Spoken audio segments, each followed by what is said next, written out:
Varahi silver jewellery ఇప్పుడు మన Varahi silks KPHP store first floor లో 28 March hero Teja Sajja heroine Meenakshi Chaudhary చేతుల మీదుగా గ్రాండ్ ఓపెనింగ్ జరగబోతుంది. ప్రారంభానికి ముందు పాకిస్తాన్ సూపర్ లీగ్ కు అవాంతరాలు. యుద్ధం ఎఫెక్ట్ తో ప్రేక్షకులు లేకుండానే టోర్నీ నిర్వహించనున్నట్లు ప్రకటించింది పాకిస్తాన్ క్రికెట్ బోర్డు. ఇక తాజాగా విదేశీ ఆటగాళ్లు పాల్గొనవద్దంటూ హెచ్చరికలు జారీ చేసింది జమాత్ ఉల్ అహ్రర్ మిలిటెంట్ గ్రూప్.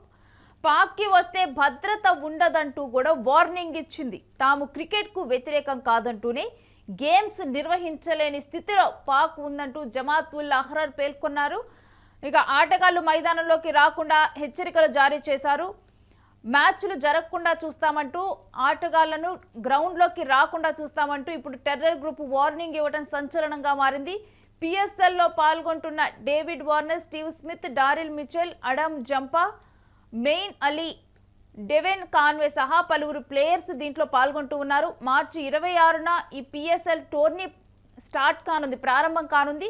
ఇక ఈ నేపథ్యంలో కూడా టెర్రర్ గ్రూప్ ఇచ్చినటువంటి హెచ్చరికలు, ఎవరైతే విదేశీ ఆటగాళ్లు దీంట్లో కొనుగోలు చేయడం జరిగిందో వాళ్ళెవరిని కూడా మేము గ్రౌండ్లోకి రాకుండా చూస్తాము. ప్రస్తుతం పాకిస్తాను ఆటలను నిర్వహించేటువంటి స్థితిలో లేదు, పాకిస్తాన్ దగ్గర డబ్బులు లేవు అంటూ కూడా ఉల్ అహ్రర్ మిలిటెంట్ గ్రూప్ ప్రకటించడం జరిగింది. ఒకవేళ పాకిస్తాన్కు వస్తే మాత్రం సేఫ్టీ ఏమాత్రం సేఫ్ కాదంటూ కూడా అక్కడ ఉన్నటువంటి వారే చెప్పటం ఇప్పుడు ముందుగానే సూపర్ లీగ్ ముందే ఈ అవాంతరాలను చూడొచ్చు. అయితే దీనికి సంబంధించి అసలు పూర్తి డీటెయిల్స్ ఏంటి అన్నది కూడా స్పోర్ట్స్ అనలిస్ట్ వెంకట్ తెలుసుకుందాం. ఎస్ వెంకట్, పాకిస్తాన్కి వస్తే ఆటగాళ్లకు సేఫ్ కాదంటూ కూడా అక్కడ ఉన్నటువంటి టెర్రర్ గ్రూపే ప్రకటించడం ఏ విధంగా చూడాలి? అంటే దరిద్రుడు సముద్రం ఒడ్డుకి వెళ్తే ఏదో జరిగింది అన్నట్లు కొంత అంటే పాకిస్తాన్ పరిస్థితి కూడా దాదాపుగా అలాగే ఉందని చెప్పుకోవాలి. ఎందుకు అని అంటే వాళ్ళకి ఇప్పటికే అంటే వాళ్ళ పాకిస్తాన్ క్రికెట్ బోర్డు దరిద్రమో లేదంటే ఏంటో తెలియదు కానీ 2025 ఛాంపియన్స్ ట్రోఫీ నిర్వహిస్తే అక్కడ వాళ్ళకి సాధారణంగా ఆతిథ్య జట్టుకి లాభాలు ఎక్కువగా వస్తాయి. కానీ వాళ్ళు స్టేడియం రెనోవేషన్ చేసినటువంటి ఖర్చులు కూడా రాలేదు పాకిస్తాన్ క్రికెట్ బోర్డుకి కానీ ఆ దేశ ప్రభుత్వానికి కానీ. ఆ తర్వాత ఆసియా కప్ కు సంబంధించి కూడా వాళ్ళకి ఇదే విధంగా నష్టం జరిగింది. అలాగే ఇప్పుడు పిఎస్ఎల్ కి సంబంధించి అంటే ప్రపంచ కప్ కు సంబంధించి కూడా వాళ్ళకి నష్టమే జరిగింది. T20 ప్రపంచ కప్ కు సంబంధించి ఇప్పుడు పిఎస్ఎల్ కి సంబంధించి అంటే ఐపీఎల్ ను చూసి వాళ్ళు పిఎస్ఎల్ ను తీసుకొచ్చారు. దీన్ని అత్యంత ప్రతిష్టాత్మకంగా తీసుకుని అక్కడ నిర్వహిస్తూ ఉంటారు మ్యాచ్లన్నీ కూడా. అయితే ఇక్కడ దీనికి సంబంధించి ఇప్పుడు మ్యాచ్లు జరుగుతాయా లేదా అనేటువంటి సందిగ్ధత నెలకొన్నటువంటి పరిస్థితి ఉంది. అయితే వాస్తవానికి అక్కడ ఏదైతే ఇప్పుడు ఇరాన్ ఇజ్రాయెల్ యుద్ధం జరుగుతుందో యుద్ధానికి సంబంధించి చమురు కొరత అనేది చమురు సంక్షోభం అనేది పాకిస్తాన్ లో ఏర్పడింది. దీని కారణంగా వర్క్ ఫ్రం హోమ్ ఇవ్వడం, స్కూల్స్ సెలవులు ఇవ్వడం ఇవన్నీ కూడా చేస్తూ వచ్చారు. ఈ క్రమంలోనే అంటే పిఎస్ఎల్ ను నిర్వహించడానికి అభిమానులను మైదానాలకు ఆహ్వానిస్తే చమురు అనేది ఎక్కువగా ఖర్చు అయ్యేటువంటి అవకాశం ఉంది. దీని కారణంగా అక్కడ పెద్ద ఎత్తున విమర్శలు రావడంతో ఇక ప్రేక్షకులు మైదానానికి రాకుండానే మ్యాచ్లు నిర్వహించాలని కూడా భావించారు. అదేవిధంగా 2 వేదికలు కరాచీని, లాహోర్ కి సంబంధించి మాత్రం 2 వేదికల్లోనే మ్యాచ్లు పెట్టాలనే నిర్ణయం కూడా పాకిస్తాన్ క్రికెట్ బోర్డు నిర్ణయం తీసుకుంది. అయితే ఇప్పుడు అంటే అక్కడ క్రికెట్ ఆడటానికి వస్తున్నటువంటి వాళ్ళని ఎవరైతే అంతర్జాతీయ ఆటగాళ్లు ఉన్నారో, ఇప్పుడు డేవిడ్ వార్నర్ కానీ, స్టీవ్ స్మిత్ కానీ, మొయిన్ అలీ కానీ, లేదంటే డివాన్ కాన్వే కానీ, ఇలా కొంతమంది కీలక ప్లేయర్స్ ఉన్నారు. వీళ్ళందరికీ సంబంధించి స్ట్రాంగ్ వార్నింగ్ ఇచ్చింది. అక్కడ ఏదైతే ఇప్పుడు తెహ్రీకే తాలిబాన్ అని చెప్పేసి వీళ్ళు పాకిస్తాన్ ప్రభుత్వంతో అక్కడ ఆర్మీతో కూడా పోరాటం చేస్తున్నారు. ఈ నేపథ్యంలోనే అంతర్జాతీయంగా వాళ్ళకి ఇమేజ్ కోసం లేదంటే ఫేమస్ అవడం కోసం కొంత ఈ వార్నింగ్ ఇవ్వడం జరిగింది. అంటే ఆటగాళ్ల భద్రతకు సంబంధించి మాది బాధ్యత కాదు, మీరు వస్తే మీకు ఏదో అంటే మీ ప్రాణాలకు ముప్పు ఉంది అనే విధంగా వాళ్ళు వార్నింగ్ ఇచ్చారు. అంటే దీనివల్ల అటు పాకిస్తాన్, ఆస్ట్రేలియా క్రికెట్ బోర్డు కూడా మా ఆటగాళ్ల భద్రతకు సంబంధించి మేము పునరాలోచిస్తున్నాము, దీనికి సంబంధించి త్వరలోనే నిర్ణయం తీసుకుంటామని చెప్పారు. అలాగే వీళ్లతో సన్నిహితంగా ఉండి అంటే వీళ్లతో కలిసి ప్రయాణం చేస్తున్నటువంటి బంగ్లాదేశ్ క్రికెట్ బోర్డు పరిస్థితి కూడా దాదాపుగా ఇదే వరస్ట్ గా ఉందని చెప్పుకోవాలి. వాళ్ళు కొంత అంటే ఇప్పుడు పాకిస్తాన్ క్రికెట్ బోర్డుకు సంబంధించి మేము అంటే అక్కడ భద్రత లేదు, మా ఆటగాళ్ల భద్రత లేదు అని చెప్తూ వాళ్ళు కూడా కొంత 6 ఆటగాళ్లు సెలెక్ట్ అయితే వాళ్ళని కూడా పంపించేటువంటి ఆలోచనలు కూడా దేశ ప్రభుత్వం లేనట్టుగా కూడానే ఈ మధ్య కాలంలో వార్తలు వచ్చినాయి. అక్కడ క్రికెట్ బోర్డు హామీ ఇచ్చినప్పటికీ కూడా బంగ్లాదేశ్ ప్రభుత్వం మాత్రం దానికి సంబంధించి ఇంకా క్లియరెన్స్ ఇవ్వలేదు అనేది తెలుస్తోంది.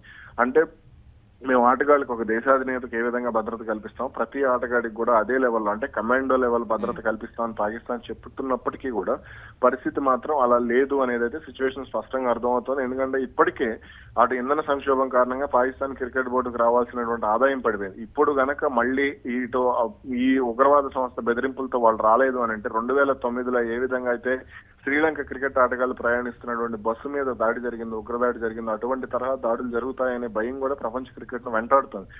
ఆ దాదాపుగా 5-6 పాటు పాకిస్తాన్ లో క్రికెట్ మ్యాచ్లు, అంతర్జాతీయ మ్యాచ్లు అనేవి నిర్వహించలేదు. కాబట్టి ఇప్పుడు గనక మళ్ళీ అటువంటి పరిస్థితులు నెలకొంటే మాత్రం ఖచ్చితంగా పాకిస్తాన్ లో క్రికెట్ మ్యాచ్లు నిర్వహించడం అనేది ఖచ్చితంగా అది అనుమానాస్పదంగా చెప్పుకోవచ్చు.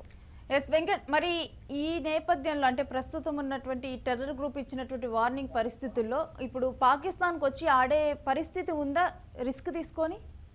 అయితే ప్రస్తుతానికి వాళ్ళిద్దరు డేవిడ్ వార్నర్ కానీ స్టీవెన్ స్మిత్ కానీ వీళ్ళిద్దరు కూడా పాకిస్తాన్ వెళ్లారు ఆస్ట్రేలియా నుంచి. కానీ వాళ్ళు ఆడతారా లేదా అనే దానికి సంబంధించి క్లారిటీ లేదు. అయితే ఇప్పటికే వాళ్ళ భద్రతకు సంబంధించి కమాండో లెవెల్ భద్రత మేము ఇస్తున్నాము, వాళ్ళ బస్సులకు కూడా బుల్లెట్ ప్రూఫ్ బస్సులు మేము ఇస్తున్నాము, వాళ్ళు ఉన్నటువంటి హోటల్ వద్ద కూడా పెద్ద ఎత్తున భద్రత ఉంటుంది, వాళ్ళ హోటల్ రూమ్స్ లో కూడా పూర్తిగా మేము చెకింగ్లు చేస్తున్నాము, ఎప్పటికప్పుడు వాళ్ళు అక్కడ ఎవరు కలుస్తున్నారు ఏంటి, అక్కడికి ఎవరు వెళ్తున్నారు ఏంటి, ఆ హోటల్స్ దానికి సంబంధించి సీసీటీవీ ఫుటేజ్ కూడా మేము ఆధీనంలోకి తీసుకున్నాము అనే దానికి సంబంధించి పాకిస్తాన్ ఆర్మీను వీళ్ళందరూ కూడా చెప్తూ వస్తున్నారు. కానీ సినిమా మాత్రం అంటే ఇప్పుడు ఎవరెంత తీసుకున్నా సరే భయం అనేది భయంగానే ఉంటుంది. కాబట్టి దానితో పాకిస్తాన్ లాంటి దేశంలో సెక్యూరిటీ ఎలా ఉంటుంది అనేది మనం చెప్పలేని పరిస్థితి. ఎందుకంటే గతంలో బెనజీర్ భుట్టో కానీ ఇలా కొంతమంది దేశాధినేతలుగా పనిచేసిన వాళ్ళనే చంపేసినటువంటి దేశం అది. కాబట్టి ఇటువంటి పరిస్థితుల్లో అదే విధంగా అలాగే ఆఫ్ఘనిస్తాన్ నుంచి తాలిబాన్ల ముప్పు కూడా పాకిస్తాన్ కు పొంచి ఉంది. కాబట్టి ఇటువంటి పరిస్థితుల్లో అక్కడ క్రికెట్ ఆడతారా అంటే మనం చెప్పలేని పరిస్థితి. అంటే తమ దేశానికి బడ్జెట్ లేదు, డబ్బులు లేవని చెప్పి అక్కడ ఉన్నటువంటి వారే చెప్పటం కూడా ఇప్పుడు మిగిలిన దేశాల ముందు కానీ అదంతా ఒక రకమైన అవమానమే కదా. మరి దీని మీద ప్రభుత్వం ఏమైనా స్పందించిందా పాకిస్తాన్ ప్రభుత్వం? అవమానాలు పాకిస్తాన్ కొత్త కాదు, అవమానాలకు వాళ్ళు అలవాటు పడిపోయారు. సాధారణంగా ఆస్ట్రేలియా ఒకప్పుడు గెలుపుకి ఎలా అలవాటు పడిపోయిందో ప్రపంచ క్రికెట్ లో కప్పులు గెలవడం అనేది అలవాటుగా మార్చుకుంది. అలాగే పాకిస్తాన్ క్రికెట్ బోర్డు కూడా అవమానాలు అనేది వాళ్ళకి ఒక అలవాటు. అదంటే రోజువారీ దినచర్యలో భాగంగానే అది కూడా ఒక ఇది ఉంటుంది. రోజుకు ఏదో ఒక అవమానం ఎదుర్కోవడం అనేది పాకిస్తాన్ క్రికెట్ బోర్డుకి అలవాటు అయిపోయింది. ఇప్పుడు వాళ్ళు చేస్తున్నటువంటి చర్యలు కానీ వాళ్ళు మాట్లాడుతున్నటువంటి మాటలు కానీ, ముఖ్యంగా అతను ఆసియా క్రికెట్ అసోసియేషన్ అధ్యక్షుడిగా ఉన్నటువంటి పాకిస్తాన్ క్రికెట్ బోర్డు చైర్మన్ ఎవరైతే ఉన్నారో మొహసిన్ నఖ్వీ, అతను చేసేటువంటి ప్రకటనలు మామూలుగా మన డొనాల్డ్ ట్రంప్ ఎలా చేస్తాడు అమెరికా అధ్యక్షుడు అలాగే ఉంటాయి. దాదాపుగా పొంతన లేనటువంటి కామెంట్స్ అన్నమాట. కాబట్టి ఇప్పుడు మరి ఇటు ఏ విధంగా చెప్పుకోవాలి అంటే పాకిస్తాన్ లో క్రికెట్ ఫ్యూచర్ రావాలి అంటే ముందు ఆ దేశం ఆర్థికంగా కొంత స్థిరపడాల్సినటువంటి అవసరం ఉంది. అదే విధంగా ప్రపంచ దేశాలతో కయ్యానికి కాల్దోవటం, ముఖ్యంగా భారత్ సరిహద్దుల్లో భారత్ బలంగా ఉన్నప్పుడు భారత్ తో గెలుచుకోవడం అనేది పాకిస్తాన్ అంత మంచిది కాదు. కాకపోతే ఇక్కడ పంతం మీద నెగ్గించుకోవాలని ఆసియా కప్పును కూడా గెలిచినటువంటి ట్రోఫీని కూడా వాళ్ళ దగ్గర పెట్టుకున్నారు. కాబట్టి ఇటువంటి చర్యలన్నీ కూడా వాళ్ళని కొంత ఎప్పుడో అవమానాలకి దారితీసినటువంటి పరిస్థితి ఉంది. ఒకవేళ ఈ విదేశీ ఆటగాళ్లు గనక పిఎస్ఎల్ లో ఆడకపోతే పరిస్థితి ఏంటి, ఏ విధంగా కూడా మ్యాచ్ జరగనుంది అనుకోవాలి? ఇప్పుడు మనం ఫర్ ఎగ్జాంపుల్ అంటే ఆన్లైన్ ఇప్పుడు మీడియా అందుబాటులోకి వచ్చిన తర్వాత ఇప్పుడు ఈ మీడియా రైట్స్ కానీ ఇవన్నీ కొనుగోలు చేసిన తర్వాత ఏంటి అని అంటే మనకు స్వదేశంలో ఇప్పుడు ఫర్ ఎగ్జాంపుల్ మన యూట్యూబ్ ఛానల్ లేదంటే ఇప్పుడు ఏదైనా ఒక యూట్యూబ్ ఛానల్ ఒక వెబ్సైట్ రన్ అవుతుంది అనుకోండి, ఆ రన్ అవుతున్నప్పుడు వాళ్ళకి వచ్చేటువంటి ఆదాయం విదేశీయులు కూడా చూస్తేనే భారీగా ఉంటుంది. ఎక్కడైనా సరే అది టీవీ మ్యాచ్లు అయినా సరే ఏదైనా సరే. ఇప్పుడు పిఎస్ఎల్ కి సంబంధించి వీళ్ళు విదేశాలకు హక్కులు అమ్ముతారు. విదేశీ ఆటగాళ్ళు లేనప్పుడు ఆ మ్యాచ్లు ఎవరు చూస్తారు, ఎవరు చూడాల్సినటువంటి అవసరం ఉంది. ఇప్పుడు ఫర్ ఎగ్జాంపుల్ మన ఆటగాళ్ళు కనుక పిఎస్ఎల్ ఆడుతున్నారు అనుకో, ఆ హక్కులు మనకు అమ్మాలి. మన ఆటగాళ్ళు ఆడినప్పుడు మన వాళ్ళ హక్కులు ఎందుకు కొనుక్కుంటారు, అంతే కదా. కాబట్టి ఇప్పుడు అక్కడ హక్కులు కొనుక్కున్న వాళ్ళు కూడా వెనక్కి తగ్గేటువంటి అవకాశం ఉంటుంది. దీనివల్ల పాకిస్తాన్ క్రికెట్ బోర్డుకు వాళ్ళు ఏదైతే తీసుకున్నారో బ్రాడ్కాస్టర్లకు సంబంధించి డబ్బులు ఏదైతే కొన్ని హక్కులు ఉంటాయో ఆ హక్కులకు సంబంధించి కూడా వాళ్ళు వెనక్కి తిరిగి చెల్లించాల్సినటువంటి పరిస్థితి ఉంటుంది. Okay, right Venkat, thanks for your analysis.